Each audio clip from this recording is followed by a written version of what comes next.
Hey guys, welcome back to the Auto Obsessive Garage. Chadwick with you again for another episode of the Project Escort series. On this episode, this jam-packed episode, we're going to be doing a lot of stuff. We're going to do the plugs, the wires, we're then going to tackle all the brakes, and by all the brakes, I'm talking about rotors, pads, and then a brake fluid flush.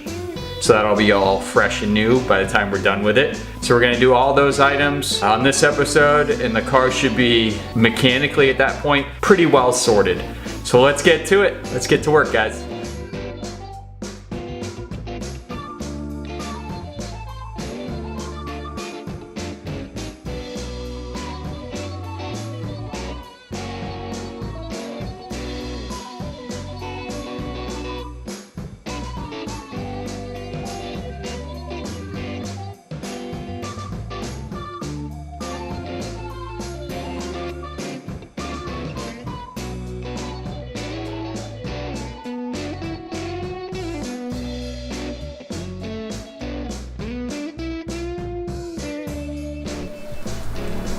Okay guys, let's go explore the underbelly of this beast.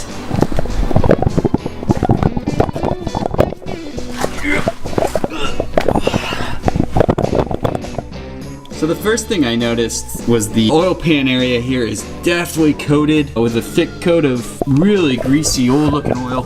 And that can definitely be caused by a valve cover gasket leak over a long period of time. I've seen that happen. I mean, it is nasty. It's going to take a lot of cleaning to get that taken care of. If we shift over to the transmission area, same kind of story here. This thing is completely crusted up with this nasty old greasy oil. We'll hit that with some degreaser and toothbrushes and everything we can throw at it. It's pretty thick. It's going to be a pretty nasty cleanup. But both of these items can definitely be fixed. It doesn't really rule out anything. It doesn't really say there's a more severe leak. All it says is that valve cover leak is pretty serious and it's been happening for a while. Interesting find down here. This little plastic shield here has definitely been chewed up by some kind of critter. Who knows? Hopefully it's not hiding up here with all the black widows and ready to tear me apart when I start spraying cleaner. So let's hope that's not the case. As far as leaks go, I don't see anything super fresh other than what we already found out with the valve cover gasket and the cam angle sensor O-ring. So we're going to take care of those, and I think it's time to start cleaning under here. Let's get to work. Got our little kit going. We got the engine degreaser, toothbrushes, and rags. Let's get under this bad boy and do some scrubbing.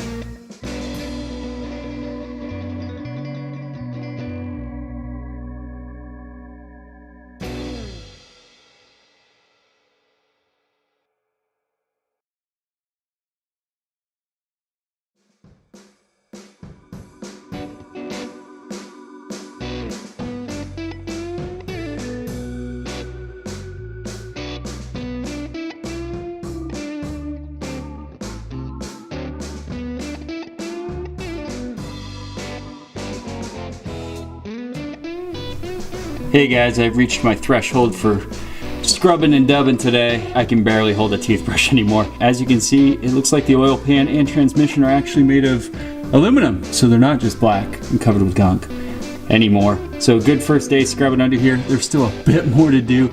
It is extremely nasty. You can see a little bit of transmission there too. We're gonna get to the rest of this, but I need to give my hand some time to recoup, and God, I blew a few hours doing this. So essential step, especially if we're going to address leaks once we replace stuff and make sure things aren't leaking. And it's always nice to know you have a clean undercarriage on your car, something I do for all my cars.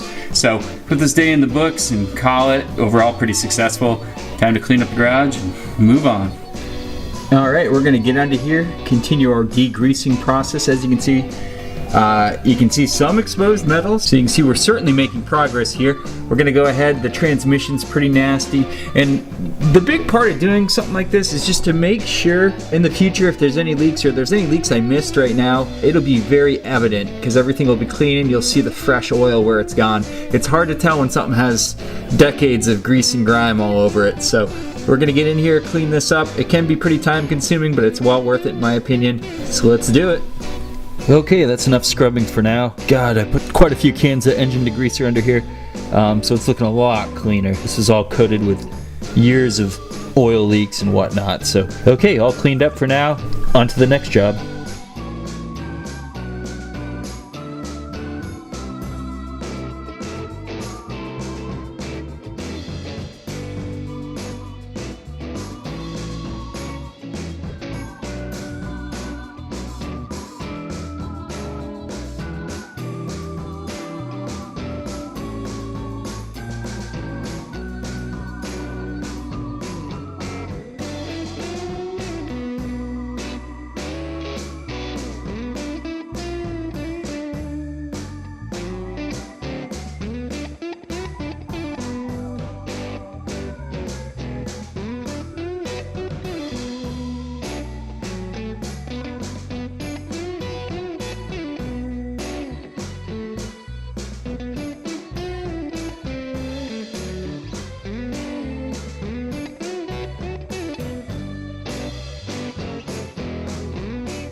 The brakes are pretty straightforward on the Escort GT. The only time it gets a little tricky are the rear brakes, the rotors and the caliper. Both are a little different.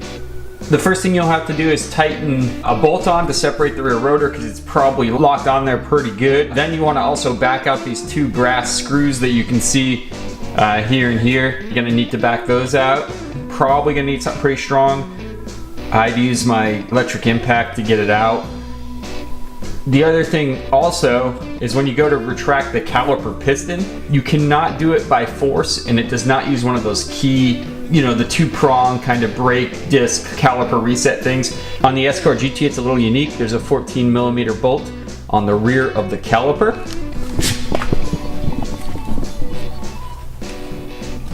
Right back here.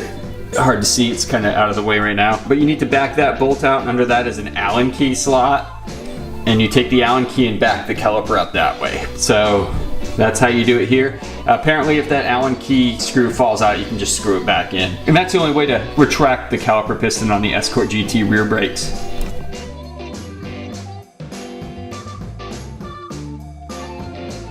Time to bleed the brake system. I like this Motive Power Bleeder. I think it's a very useful tool.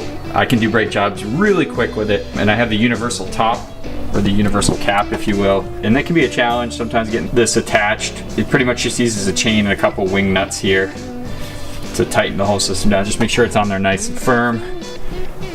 Hook up your power bleeder. And what you want to do is, you can see this is pretty full. I put a couple containers of brake fluid in there. And then you're gonna pressurize the system with this hand pump. And once you get up to the right amount of pressure, you can start cracking open your bleeder valves, bleeding them that way. There's really not gonna be any air in the system, or there shouldn't be any air in the system. I haven't opened it up unless the previous owner did. Just clearing out the old brake fluid, which looks pretty coffee-like. So we're gonna get that flushed out. New brake fluid in there. Since we did new pads and rotors, why not finish the job by doing some fresh fluid? Follow me here, I'll show you what the setup is back here. Always start with the caliper furthest from the brake booster. So we're gonna start here. We are on, look how good those new pads and rotors look. We're on the rear passenger side. We're gonna break open this bleeder valve, which you can see right there. 8mm, use your line wrenches. I can't find my line wrench, I'll be using a regular 8mm wrench. Just go easy, you don't want to round this off. You don't need a lot of force. If there is resistance, use a little PB blaster, but usually these are pretty loose. They have a rubber cap on them to protect them from corrosion. Here's my little setup. I just have a little bottle here. Drilled a hole in the cap, really tight hole so the line fits in and doesn't pull out very easy. That gets annoying if the hose keeps pulling out of the bottle. And then put a little brake fluid at the bottom, and that's to trap the air bubbles as they come out and not allow air to enter back into the brake line. Really good system here. Make sure your tubing fits tight over the bleeder valve here. If there's a gap there, you'll also get air bubbles that way. So make sure it's a tight fit. Put your wrench on first. Pro tip right there. Then put your line on, crack it open. After, of course, the whole system is pressurized, and that fluid will just come out and you can watch that nasty fluid clear out of your car. Do that at all 4 corners and you will be good. You'll have a freshly bled system with new brake fluid in there.